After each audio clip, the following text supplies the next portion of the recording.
네. 자, 그러면 3번 문제 보도록 하겠습니다. 공소제기 관련된 설명으로 가장 옳지 않은 것은 뭘까? 이건데요. 예, 이건 2번이 정답이 됩니다. 공소사실의 기재는 범죄 일시, 장소, 방법을 명시하여 사실을 특정할 수 있도록 해야 하는데, 만약 공소사실이 특정되지 않았다면 공소장에 기재된 사실에 의하더라도 범죄가 될 만한 사실이 포함되지 아니한 때에 해당하므로 공소기각 결정을 해야 한다. 이게 특정되지 않았다면은 이거는 공소제기가 위법인 거죠. 따라서 공소기각 결정 사유가 아니라 공소기각 판결 사유가 되는 거죠. 자, 그 다음에 1번. 그렇죠. 역시 공소장 1번지 위반했다면은 공소기각 판결을 선고해야 된다는 거.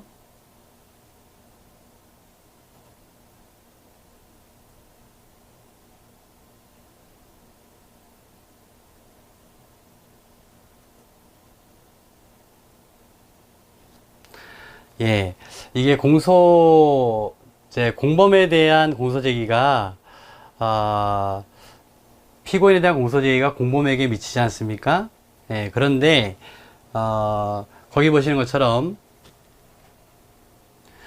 공범 1인으로 기소된 자가 구성권에 대한 위법행위를 공동으로 했다고 인정되긴 하지만, 책임 조각을 이유로 무죄를 되는 경우와 달리, 그러니까, 공범 중에 누구는 책임 조각 사유가 있어서 무죄된 거예요.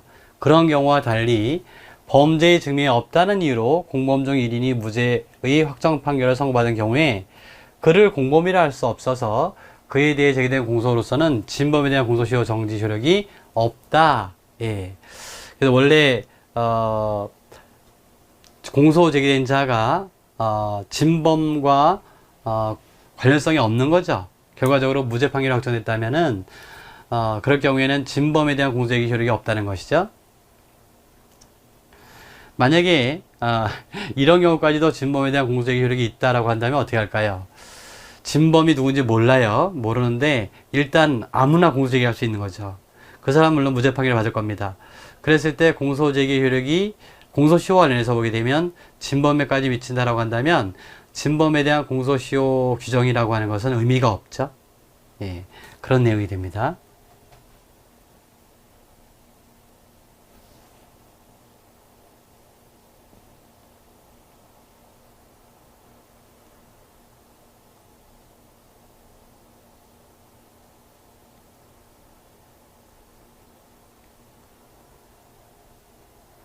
예, 요 4번, 요 4번이, 문제가 되는 건데요. 지금,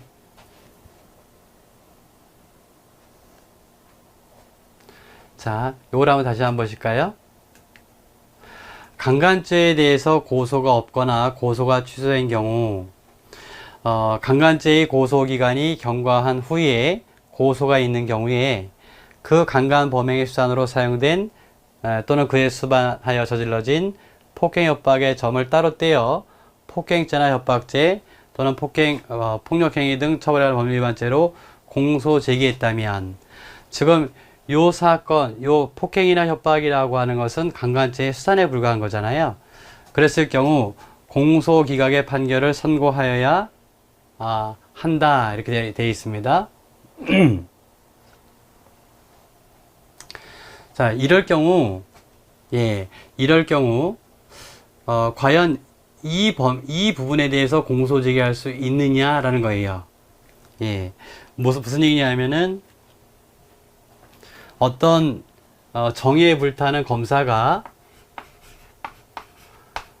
강간죄가 벌어졌는데요. 이에 수단인 폭행이나 협박으로, 네. 강간죄가 이루어졌다라고 한다면, 그럼 이 강간죄에 대해서 고소가 있어야 되는데요. 이거에 대해서 고소가 없어요. 그러니까 강간죄로 처벌할 수가 없죠. 그럴 때 그 수단인 폭행 협박으로 공소 제기했다, 이런 얘기죠. 지금 그 내용이 이거죠. 네. 그런 내용이 되겠습니다. 그 폭행이나 협박죄로 공소 제기할 수 있느냐? 만약에 이 공소 제기가 이게 소위 말해서 고소 불가분의 원칙이거든요. 만약에 폭행이나 협박으로 고소를 했다면 그 효력은 강간죄까지 미치는 거죠. 근데 강간죄에 대한 고소가 없다면 폭행이나 협박죄만으로도 공소제기할 수 있느냐 이런 얘기입니다. 이건 공소제기할 수 있어요, 없어요? 이건 없다는 거죠. 예, 그런 내용이 되겠습니다.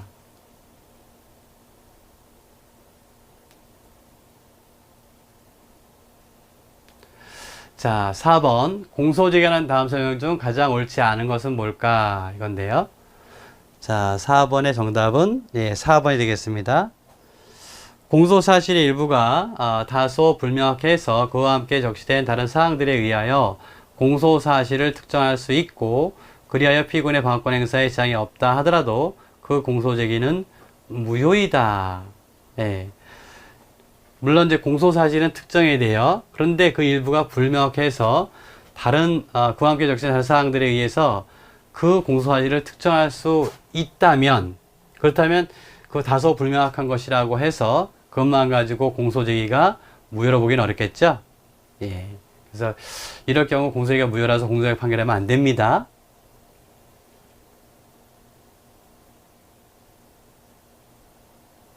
자, 1번은 맞는 질문이 되겠죠. 공소시효 정지 관련해서.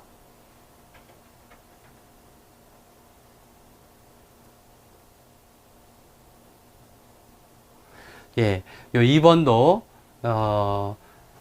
공소장에 범죄사실 기재된 사항이 죄가 되지 않으면 명백하거나 관할권으로 재판권이 없으니 뚜렷한 경우에도 공소장은 접수해야 됩니다.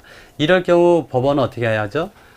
죄가 되지 명백하다라고 한다면 그때는 법원이 공소기가 결정을 하죠. 예, 또 관할권이 없거나 재판권이 없다면은 관할 위반 판결을 하겠죠, 그죠?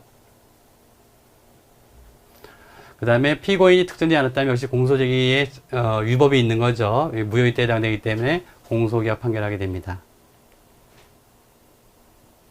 자, 그 다음에 5번 가장 옳지 않은 것은 뭘까?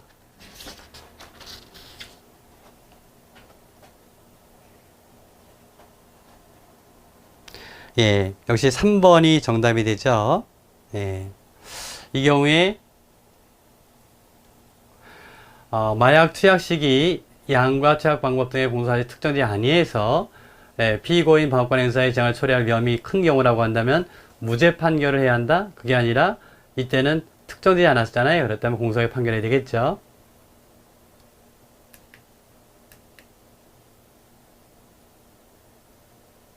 예, 공소제기 효력은 다른 공범자에게 그 효력이 미치지 아니하는 거고요. 그 다음에 폭행 협박으로 공소제기할 수 없는 거고요.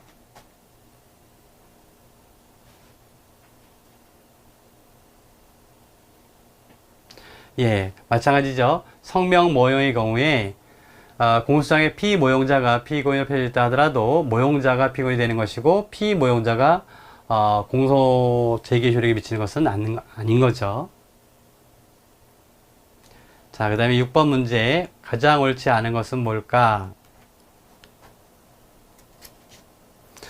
자, 이건 3번이 정답이 되는데요.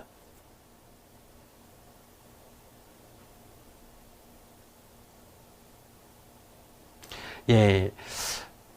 자, 집시법상에 해산 명령할 수 있는 집회 또는 시위 종류와 태양이 다양하게 규정되어 있으나 그중 어떤 사유로 그죠? 해산 명령을 받았는지가 특정되지 않았다면 그러면 그 공소제기는 뭐죠? 무효로 할 수 있는 거죠. 무효로 할 수 없다. 이게 틀린 겁니다.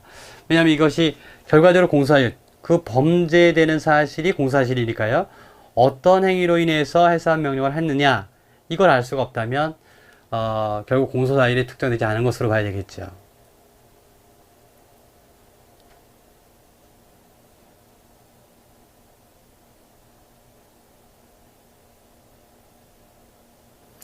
예, 앞서 제가 말씀드린 겁니다. 그래서 다른 법원에서 하면 안 된다는 거죠. 공소제기 후 구속, 압수수색 등 피고인 인권의 조항을 미치는 강제 처분은 원칙적으로 누구의 권한이라고요? 수소법원의 권한이다라는 것이고,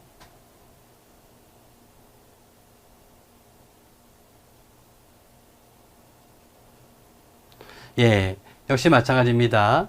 징역형과 벌금형을 병고할 수 있도록 규정되어 있다. 이런 경우에 결과적으로 형을 정하는 것은 누구예요? 네, 형을 비록 검사가 논과 구형을 한다 하더라도 거기에 고속되는 건 아니죠. 그래서 심리 확정한 사실에 대해서 재량으로 벌금형의 병과 여부를 정할 수가 있는 거죠. 법원에서는.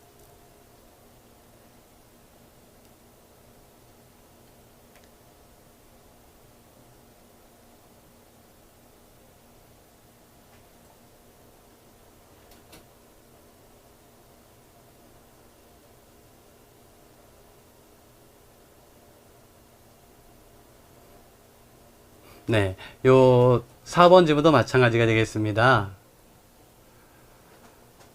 네, 지금 이게 직권심판 사건에서 정지재판으로 넘어온 사건이잖아요. 직권심판에 회부되었다가 정지재판을 청구한 경우에 위 정지재판 청구로 제1회 공판기일 전에 사건 기록 및 증거물이 제1회 공판기일 전에 사건 기록 및 증거물이 경찰서장, 관할지방검찰청 또는 지청장의 장을 거쳐서 관할법원에 송부된다. 자, 그럼 이건 왜 이렇게 됩니까? 이게 직권심판 사건 자체가 그렇게 되지 않습니까? 원칙적으로. 자, 그 이전에 이미 적법하게 제기된 경찰서장의 직권심판 청구 절차가 위협하게 된다고 볼 수도 없고, 그 과정에서 정지재판이 청구된 이후에 작성된 피해자의 진술조서 등이 사건 기록에 편열되어 송부되었다 하더라도 위협하다고 할 수는 없겠다. 이게 공소장 1번주의 관련해서 나온 판례인데요. 우리 판례는 적법하다고 봐준 그런 내용이 되겠습니다. 약식명령이라든지 직권심판 청구 같은 경우에는 이런 가능성이 분명히 있는 거죠. 자, 그 다음에 공소장 1번주의 보도록 하겠습니다. 자, 공소제기한 다음 설명 중 가장 옳지 않은 것은 뭘까? 이건데요. 예, 정답은 3번이 됩니다.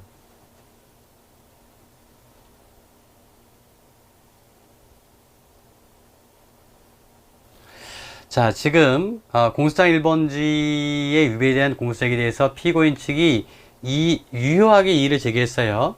그럴 경우에 법관이 이미 심증 형성의 단계에 이르렀다고 해서 공소장 1번지 위배 하자가 치유되느냐? 그러면 안 되는 거죠.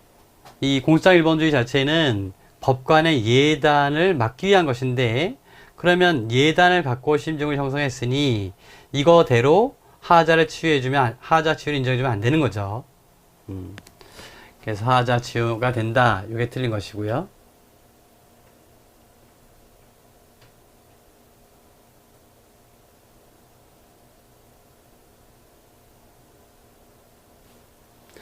예, 지금 고소한 것은 비친고죄인데요. 검사가 사건을 수사한 다음에 친고죄로 공소제기했단 말이죠. 자, 공소장 변경 절차를 거쳐 공소 사실이 비친고죄로 변경되지 아니하는 한 법원으로서는 당연히 이게 친고죄로 공소제기된 것이기 때문에 친고죄의 소송 요건이 되는 고소가 존재하는지를 직권으로 조사 심리해야 된다. 왜냐하면 소송 요건에 대해서는 직권심리주의가 원칙이기 때문에 그렇죠.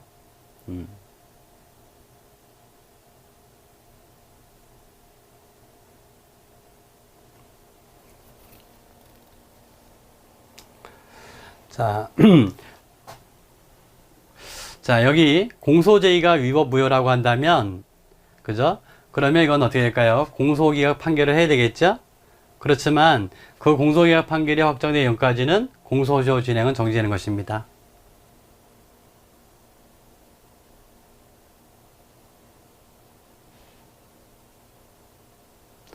검사의 기명날이나 서명이 누락된 공소장이 관할법원에 제출된 경우 공소제기는 법률 규정에 위반하여 무효인대에 해당하죠. 다만 이 경우 공소를 제기한 검사가 공소장의 기명날에 따른 서명을 추안한 경우에는 공소제기가 유효하게 된다. 예. 이른바 공소제기에 하자가 있는데요. 이 추안을 허용한 그런 판례가 되겠습니다.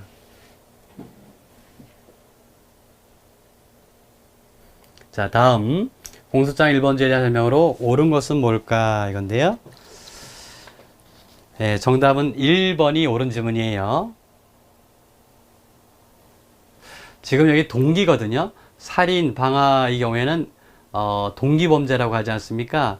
그래서 범죄의 직접적인 동기 또는 밀접 불가분의 관계에 있는 동기를 공소사실에 기재하는 것이 공소장 1번주의 위반이 아니면 명백하고, 그 다음에 설사 범죄의 직접 동기가 아닌 경우에도 동기의 기재는 공소장 효력에 영향을 미치지는 않는다. 사실 많은 범죄가 일정한 동기를 갖고 이루어지게 됩니다. 그래서 특정한 범죄 사실을 어떤 공소범죄 사실을 특정하기 위한 방법으로 일환으로 동기를 기재하게 되죠. 그랬을 때 이 동기의 기재가 공소장 1번주에 저촉되는 것이냐 이건데요. 아니라고 판시한 내용이 되겠습니다.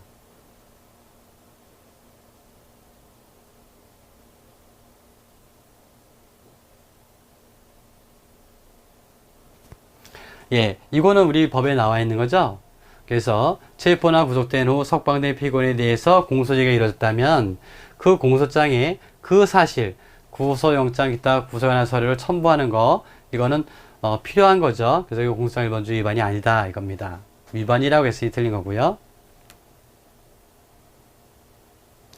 약식명령은 잘 아시겠지만 섬유심리란 말이죠. 따라서 약식명령의 청구와 동시에 약식명령에 필요한 증거서류 및 증거물을 법원에 한꺼번에 제출하게 되죠.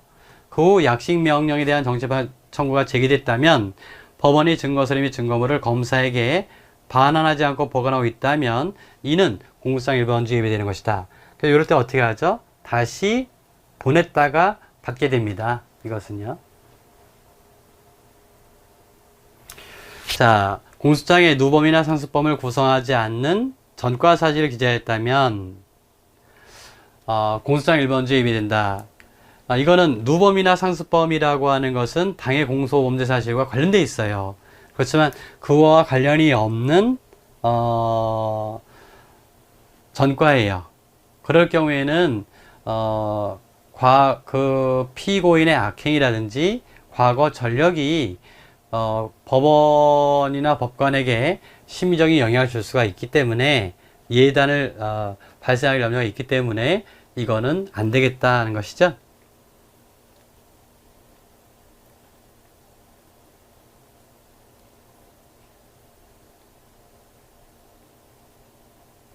자, 공소장 1번주에 관한 다음 기술 중 가장 옳지 않은 것은 뭘까? 이건데, 자, 3번 문제를 볼까요? 자, 1번이 정답이 됩니다.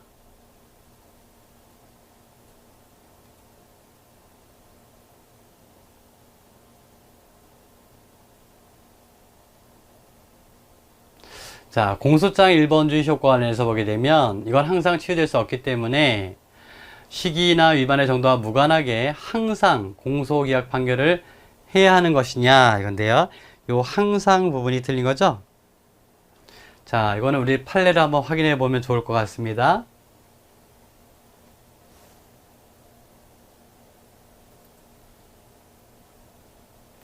그래서 기본적으로는 공소기각 판결을 성하는 것이 원칙이죠. 그렇지만 공소장 기재의 방식에 관해서 피고인 측으로부터 아무런 이의가 제기되지 아니하고 법원 역시 범죄 실체를 파악하는 데 지장이 없다고 판단해서 그대로 공판 절차를 진행한 결과 증거조사 절차가 마무리되어 법관의 심증 형성이 이루어진 단계에서는 소송 절차의 동적 안정성 및 소송 경제 이념에 비춰볼 때 더 이상 공소장 1번주 위배를 주장해서 이미 진행된 소송 절차의 효력을 다툴 수는 없다고 봐야 한다. 여기서 꼭 기억하실 것이 하나 있었죠? 그게 뭘까요? 이미 심증을 형성했다라고 해서 그렇다는 얘기가 아니라 이 앞에 대목입니다. 피고인 측으로부터 아무런 이의가 제기되지 않았다. 만약에 피고인이 유효하게 이의를 제기했다면 그렇게 하면 안 되는 거죠. 이것은. 네.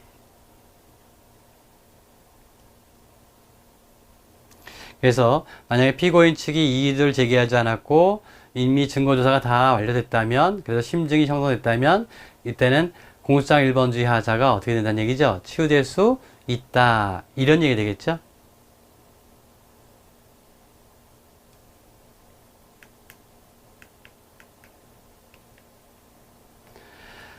자, 그거가 되겠고요.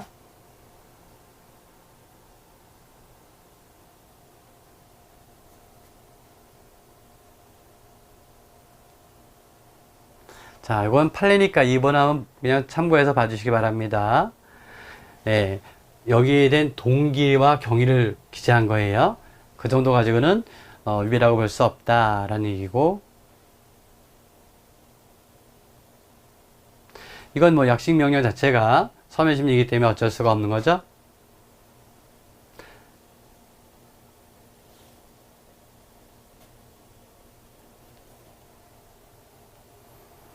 예, 앞서 봤던 거죠. 누범이나 상습범을 구성하지 않은 전과 사실을 기재했다 하더라도 그 공소장 기재는 적법하다.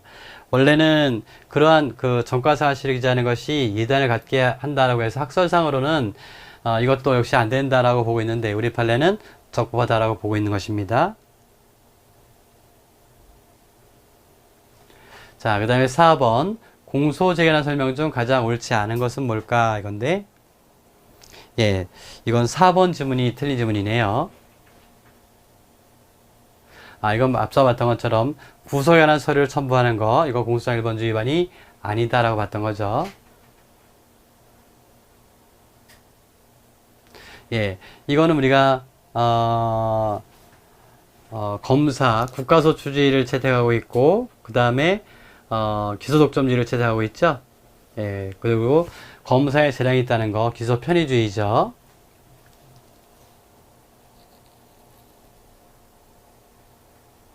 예, 이거는 앞서 봤던 얘기입니다. 공소장을 일단 접수하고 그에 대한 조치는 법원에서 하는 것이죠. 예, 이거는 이중기소 금지죠. 이중기소 금지이기 때문에 공소유예 판결 사유가 되는 것이죠.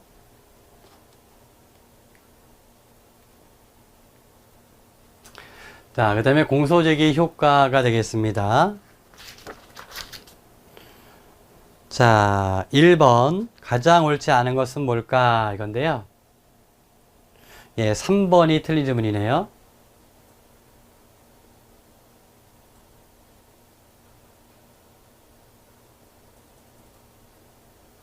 예, 앞서 얘기했던 것처럼 예, 2단계에서는 다툴 수가 없다는 거죠.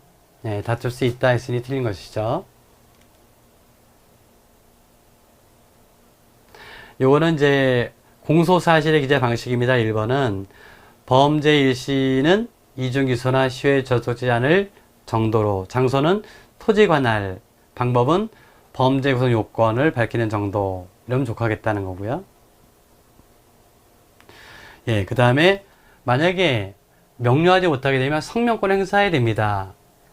예, 곧바로 공소하게 판결하면 안 되는 거고요.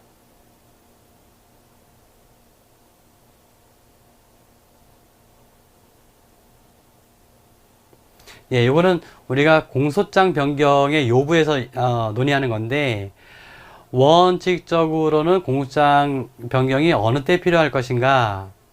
물론 이제 그 한계는 공소사실의 동일성이 인정되는 범위 내가 되겠고요.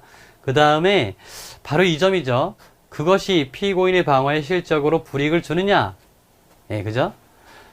피고인의 방어에 실제적인 불이익을 주느냐. 준다면 그것이 동일한 구성요건이건 다른 구성요건이건 공소장 변경을 해야 되는 것이죠.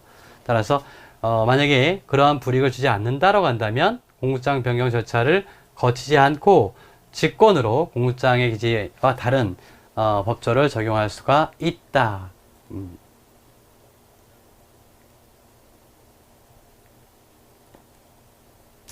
자, 그 다음에 2번입니다. 공소제기나 설명 중 옳지 않은 것은 뭘까 이건데요. 예, 3번에 보시게 되면 피의자가 체포 구속, 이건 우리가 봤던 내용이네요. 첨부할 필요가 없다라고 했는데 첨부해도 되는 거죠. 1번은 예, 공소 불가분의 원칙이에요. 범죄 사실 여부에 대한 공소는 그것으로 전부에 미친다. 그래서 강간죄에 대한 공소를 제기했다 그러면은 그 강간의 수단인 폭행까지도 공소 제기를 미치는 거죠. 만약 어떤 강간죄인데 폭행이나 협박으로만 공소제기했다라고 하더라도 그것이 원래 강간죄였다면 그 전부에 대해서 공소제기를 미치는 거죠. 그 다음에 효과로는 공소시효 진행이 정지되는 것이고, 자, 재정지정 절차는 기소 편의주의에 대한 제한이 된다. 맞죠? 재정지정 절차는 검사의 불처분에 대한 규제 방법이 될 테니까요. 자, 그 다음 문제. 다음 설명 중 가장 옳은 것은 뭘까? 이건데요. 와, 판례를 그냥 뚝 떼서 문제를 만들었군요. 예, 정답은 2번이 된다라고 했으니 1번부터 한번 볼까요? 워낙 내용이 많으니까 여러분들 같이 읽어보시기 바랍니다.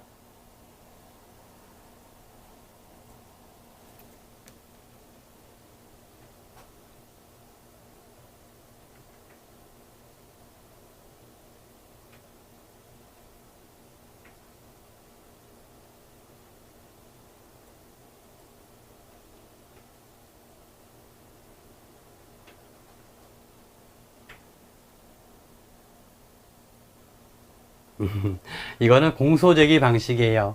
공소제기 방식은 무엇으로 해야 됩니까? 서면으로 해야 되거든요. 그런데 서면으로 일부는 서면으로 하고 전자적 형태의 문서로 작성해서 첨부한 거예요. 그 양이 방대하다고 해서 그러한 공소제기가 적법하냐라는 겁니다. 네. 우리는 서면주의를 엄격하게 우리 판례는 보고 있거든요. 그렇기 때문에 이거는 뭐죠? 예, 예외적으로 예, 현실적인 필요가 있다거나 피고인과 변호인이 이의를 제기하지 않고 변론에 응하였다고 한다면 예외적으로 공소가 적법하게 제기된 것을 볼 수 있다라고 되어 있는데 이건 그렇지 않습니다. 그러니까 이건 서면주의예요. 서면주의. 이 판례 여러분 확인해 보시면은 아실 겁니다. 자, 2번이 틀렸다는데요. 어디가 틀렸는지 한번 보시죠.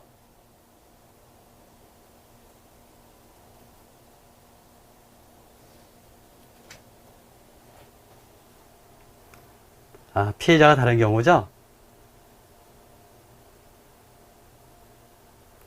예, 여기도 그게 나옵니다. 실제로 기소된 공소사실의 피해자와 그 다음에 실제 피해자와 공소장이 된 피해자가 다를 수가 있죠. 다를 수가 있는데 예, 특히 재산의 귀속에 차이가 있을 수 있기 때문에 법적 평가가 다를 수 있기 때문에 그건 얼마든지 다를 수 있습니다. 이럴 때 공소사실의 동일성을 해하지 않고 피고인의 방어권 행사에 실적인 불이익을 주지 않는다라고 한다면 공소장 변경 절차 없이 직권으로 공소장 기재의 피해자와 다른 실제 피해자를 적시하여 이를 유죄로 다른 실제 피해자를 적시하여 이를 유죄로 인정해야 한다 이렇게 돼 있죠. 자, 이게 앞서 얘기했던 것처럼 그 두 가지 요건만 구비된다면은 공소장 변경이 필요하지 않으니까 이게 맞는 질문이 되는 거죠. 예. 자, 3번 질문도 한번 볼까요? 왜 이렇게 깁니까?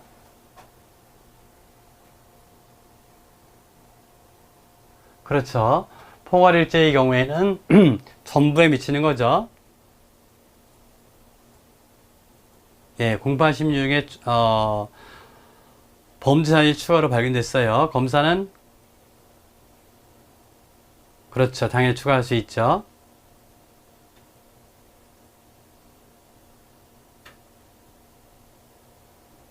아, 여기 유죄 판결이 확정되어 있네요.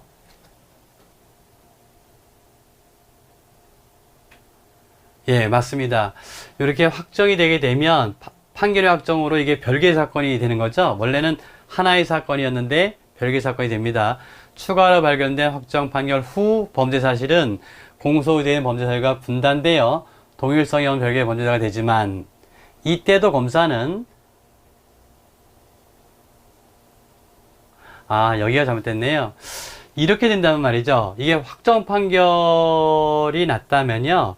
그렇다면 그 이후의 범죄 사실은 예, 별개의 범죄 사실이기 때문에 동일성이 인정되지 않습니다. 그렇게 본다면 공소 사실을 추가할 수 없죠. 이때는 별개의 독립된 범죄로 공소를 다시 제기해야 되는 거죠. 예, 그래서 여기 확정 판결 후 범죄 사실을 공소 사실로 추가할 수도 있고 요 대목이 틀린 거네요.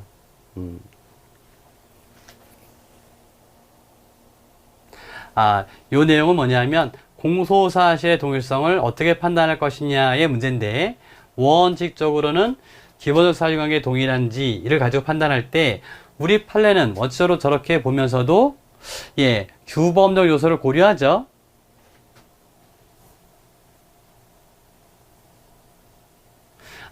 요 대목이 틀린 거죠. 규범적 요소는 고려할 필요가 없다. 이 대목이 틀린 것입니다. 예, 아주 그 유명한 판례가 있죠. 작물취득죄하고 강도치상죄 요 사건에서 작물취득죄로 유죄 판결이 확정됐는데 나중에 알고 보니까 요 강도상해 또는 강도치상죄였단 말이죠. 그럴 때 검사가 강도상해 또는 강도치상으로 다시 공소해 갈 수 있느냐? 우리 법원이 있다라고 얘기했어요. 그때 인정한 것이 바로 이 규범적 요소를 고려해야 된다라고 본 것입니다. 만약에 철저하게 순수한 사실관계로만 본다라고 한다면은 그 사건의 경우에는 작물취득죄로 유죄 판결이 확정됐기 때문에 끝난 거죠. 그런 기판적 인정되기 때문에 더 이상 처벌할 수가 없게 되는데 그런 폐해를 막기 위한 시도라고 보여집니다. 자, 4번 한번 판례가 좀 소개되어 있나요? 예, 그 원문 내용은 안 나와 있네요. 요 사건도 2017년 사건이니까 아마 그 사건 이후에 나온 아까 잠깐 앞에서 말씀드렸던 작물취득죄와 그 다음에 강도치상, 제가 기억하는 강도치상인데요. 그 사건의 그 사건에서 판시한 내용을 계속 준용하고 있을 것입니다. 우리 판례가. 자, 다음 2번 문제. 다음 설명 중 가장 옳지 않은 것은 뭐냐 이건데요. 예, 정답은 4번이군요. 여기 다 맞는다는 얘기군요. 이건 1번은 증거조사 방식이군요. 원래 증거물의 증거조사 방식은 뭐죠? 증거물은 그 증거물의 존재나 상태가 증거가 되는 거죠. 따라서 제시를 해줘야 됩니다. 그 다음에 증거 서류라고 하는 것은 뭐죠? 서면의 내용이 증거되는 거죠. 그래서 요지를 고지하거나 낭독해야 되는 거죠. 증거조사 방식이 다른 거죠. 근데 이 두 가지 형태를 갖고 있는 증거물이 서면이 있다면은 증거 서류의 조사 방식인 낭독, 내용 고지, 열람의 절차와 증거물의 조사 방식인 제시 절차가 함께 이루어져야 된다. 맞죠?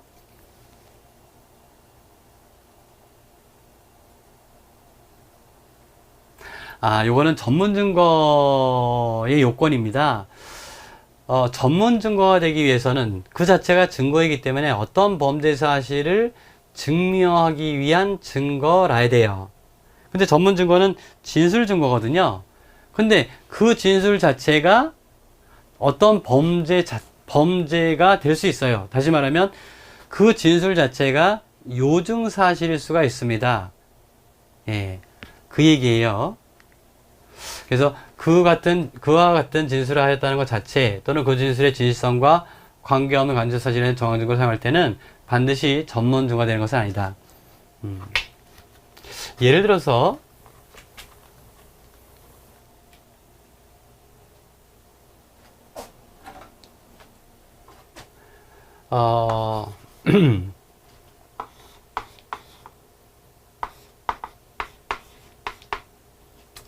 자, 만약에 어떤 범죄, 지금 공소장에, 지금 갑이 의뢰 물건을 절도했다고 한번 생각해 볼까요? 그래서 갑피고 사건은, 이거는 절도 사건이에요.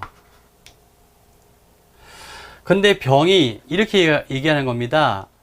병이, 나는 갑이 의뢰 가방을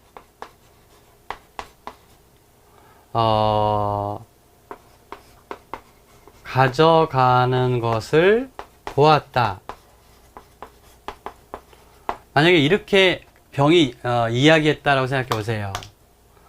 그럼 이거는 갑피고 사건, 즉 갑의 절도 사건에 대해서는 전문 증거가 됩니다. 근데 이거를 이유로 해서 갑이 병을 명예훼손으로 고소했다. 그렇다면 나는 갑이 의뢰 가방을 가져가는 것을 보았다라고 하는 것은 그거는 요증사실이 되는 거죠. 그 자체가 뭐가 되는 거예요? 범죄 사실이 되는 것입니다. 그래서 예를 들어서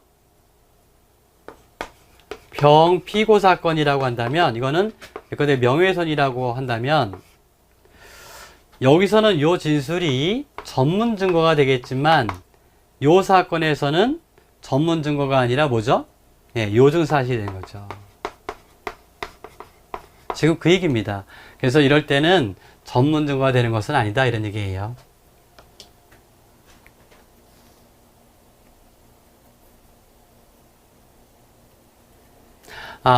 여러분들 검사학선 피고인이나 피의자 신문조서 잘 아시겠지만, 이때는 기본적인 전제가 뭐죠? 진술의 임의성이 인정돼야 되죠? 자백이라고 한다면 307조, 자백 2의 진술이라고 한다면 317조에서 진술의 임의성이 인정돼야 되는데, 그 임의성이라고 하는 것은 누가 증명해야 될 것인가? 당연히 검사가 피의자 신문조서를 증거로 제출했기 때문에 검사가 증명해야 됩니다. 따라서 그 임의성의 의무점을 증명하지 못했다라고 한다면은, 예, 유죄 증거로 사용할 수가 없죠. 이러한 법리는 피고인이나 그 변호인이 검사 악성의 당해 피고인에 대한 피의자 신문조서의 임의성을 인정하는 진술,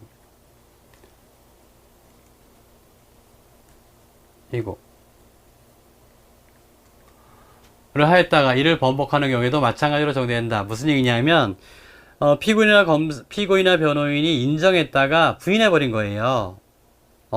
임의성에 대해서 인정하는 진술을 했다가 임의성을 부인한 진술을 했다, 이런 얘기가 되는 거죠. 그렇게 된다면, 어쨌든 임의성에 대한 의심이 있다면, 그러면 법원에서는 확신이 이르지 않았기 때문에, 증명을 요하기 때문에요. 확신이 이르지 않았기 때문에 검사로 하여금 임의성의 의심이 없음을 증명하도록 하는 거죠. 하나의 행위가 부자기 범인 직무유기죄와 자기 범인 도피죄의 구성요건을 동시에 충족하는 경우 공소제기권자는 자기 범인 도피죄로 공소를 제기하지 않고 부자기 범인 직무유기죄로만 공소 제기할 수 있다. 예, 이거는 없다라고 되어 있는데, 이건 있다가 맞습니다. 우리 판례인데요.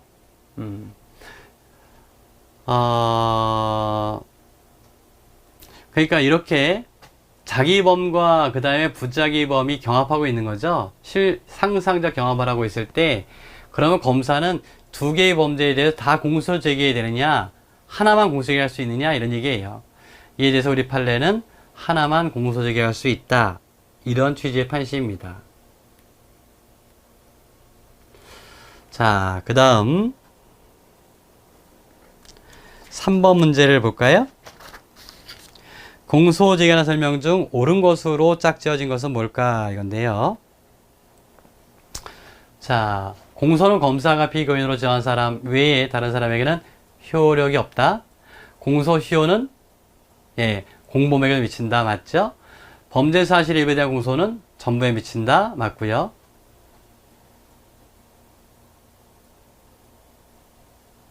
그렇죠. 법원의 심판 대상이 어디까지냐라고 하는 건데, 예, 맞는 내용이 되겠습니다.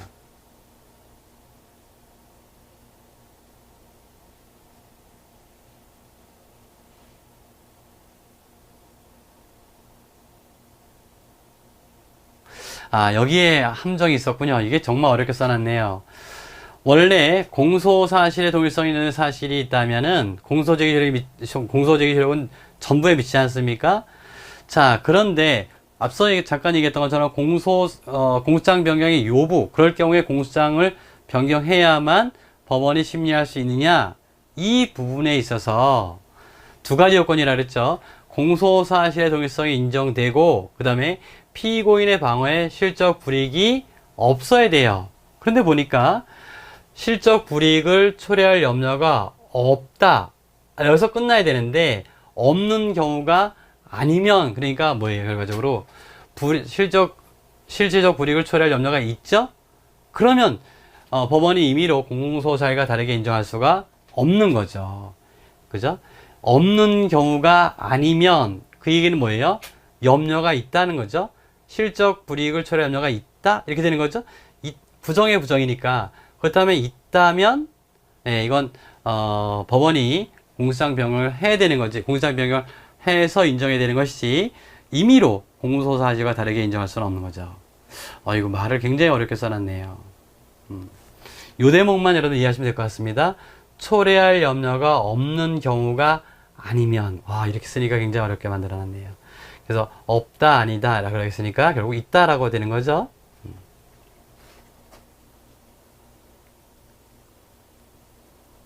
자, 그 다음에 공소시효가 되겠습니다. 우리 시간 좀 볼까요? 예, 조금만 더 보고 마치도록 하겠습니다. 자, 공소시효에 관한 다음 설명 중 옳지 않은 것은 뭘까? 이건데요. 예, 3번이 정답이군요. 예, 공소장 변경. 공소장 변경으로 인해 공소사실이 변경됨에 따라 법정형의 차이가 생길 수 있죠. 그때 변경 전 공소사실에 대한 법정형이 공소시효의 기간에 기준된다. 여러분들 공소시효의 기간은 법정형으로 결정하게 되는데 변경 전 공소사실이냐 변경된 공소사실이냐 이거죠. 당연히 변경된 공소사실이 됩니다. 변경 전이 틀린 거고요. 형법상 내란의 죄, 외환의 죄 등 일정한 헌정질서 파괴 범죄는 형사소송법상의 공소시효 규정이 적용되지 아니한다. 우리가 헌정질서 파괴 범죄, 공소시효에 관한 특례법상 이거 둔 거죠. 예, 헌정질서 파괴 범죄에 대해서 5.18 특별법 이렇게 보시면 되겠습니다. 그 다음 공소장의 변경이 있는 경우 공소시효의 완성 여부는 당초의 공소시효가 있었던 시점에 기준이 되어야 하고 공소장 변경 시효 기준으로 삼아서는 안 된다. 예, 공소시효 완성 여부는 언제가 될 거냐? 공소 제기가 됐을 때 뭐가 되는 거예요? 공소시효가 정되는 거 아닙니까? 따라서 공소장 변경 시가 아니라 뭐라고요? 공소 제기 시다라고 보셔야 됩니다. 맞는 점이 되겠고요. 그 다음에 언제부터 진행할 것이냐 이건데 포괄일제의 공소시효는 최종의 범죄가 종료한 때 그때부터 진행한다는 거죠. 예. 자, 다음 2번 공소시효에 관한 다음 설명 중 옳지 않은 것은 뭐냐 이건데요. 예, 정답은 2번이죠. 공소시효가 완성됐다면 법원은 공소기각 판결해야 된다. 공소기각 판결이 아니라 뭐죠? 이미 공소시효가 완성됐으니까 이때는 더 이상 재판할 이익이 없는 거 아니에요? 그러니까 면소 판결을 하게 됩니다. 그래서 공소기각이 틀리고 면소가 되겠습니다.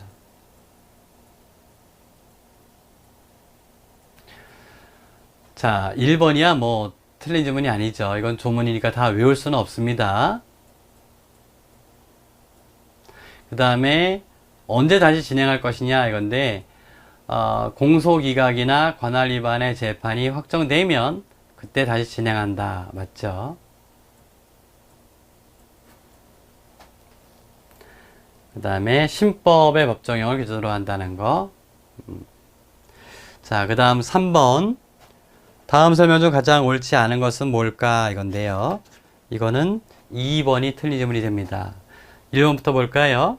상상적 경합관계에 있는 죄들 중에 일부 죄의 공소시효가 완성되었다 하여 나머지 죄의 공소시효까지 완성되는 건 아니다. 왜냐하면 상상적 경합이라고 하는 것은 실체법상으로는 수재인데 소송법상으로는 일제로 봐주는 거죠. 그러니까 각각 공소시효가 달라요.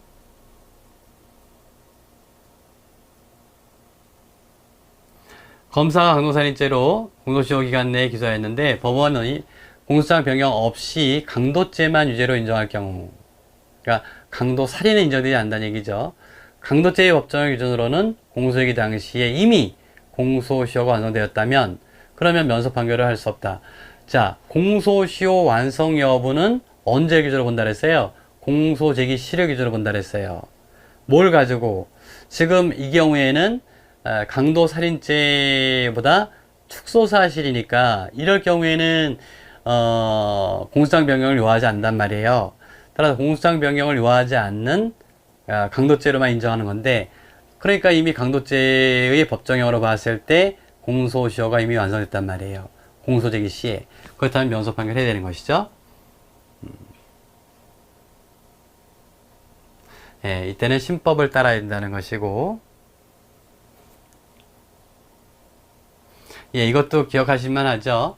원래는 공범자에까지 미치는 건데, 그때는, 결과적으로 뭐냐면, 진짜 범인에 대한 공소제기했을 때예요. 공범적 일인으로 기소된 사람이 범죄의 증명이 없다는 이유로 무죄의 확정 판결을 받았다면, 그럼 이 사람 엉뚱한 사람에 대해서 공소제기했다 이런 얘기 됩니다. 그렇게 된다면, 다른 공범에 대한 공소시효 진행이 정지되지 않는다. 진범에 대한 공소시효 진행이 정지되지 않는다. 이런 얘기입니다. 자, 그 다음에 4번 범인이 형사처분을 면할 목적으로 국외에 있는 경우 그 기간 동안 공소시효는 정지된다에 관한 다음 설명 중 옳지 않은 거. 예, 요거는 우리가 공소시효 정지 사유 중에 하나가 형사처분을 면할 목적으로 국외로 도피한 경우죠. 예, 여기에 대한 설명으로 옳지 않은 것이 뭐냐 이 얘기입니다. 자, 4번이 정답인데요. 그러면 1번부터 볼까요? 미조항 입법 취지는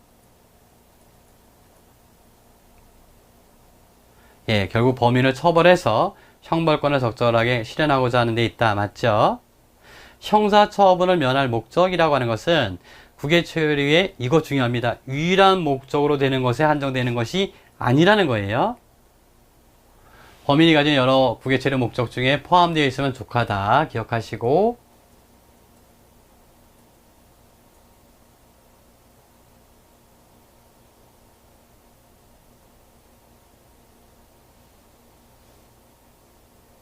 예, 국외에 머무는 한 형사처분을 면할 목적은 계속 유지된다 라는 뜻이 되겠고요.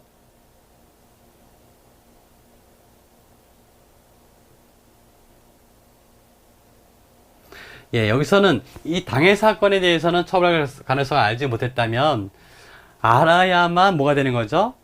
형사처분을 면할 목적이 인정되는 거죠. 몰랐는데 있다라고 보기는 어렵겠죠. 따라서 이 당해 사건의 형사처분을 면할 목적으로 국외에 있었다고 보아야 한다. 이 대목이 틀린 거죠. 당해 사건에 대해서는 형사처분을 면할 목적으로 국외에 있었다고 보기는 어렵다. 이런 얘기 되겠습니다. 자, 그러면 예, 오늘은 여기까지 하겠고요. 다음 시간에 예, 5번 문제부터 살펴보도록 하겠습니다. 예, 여러분들 수고하셨습니다.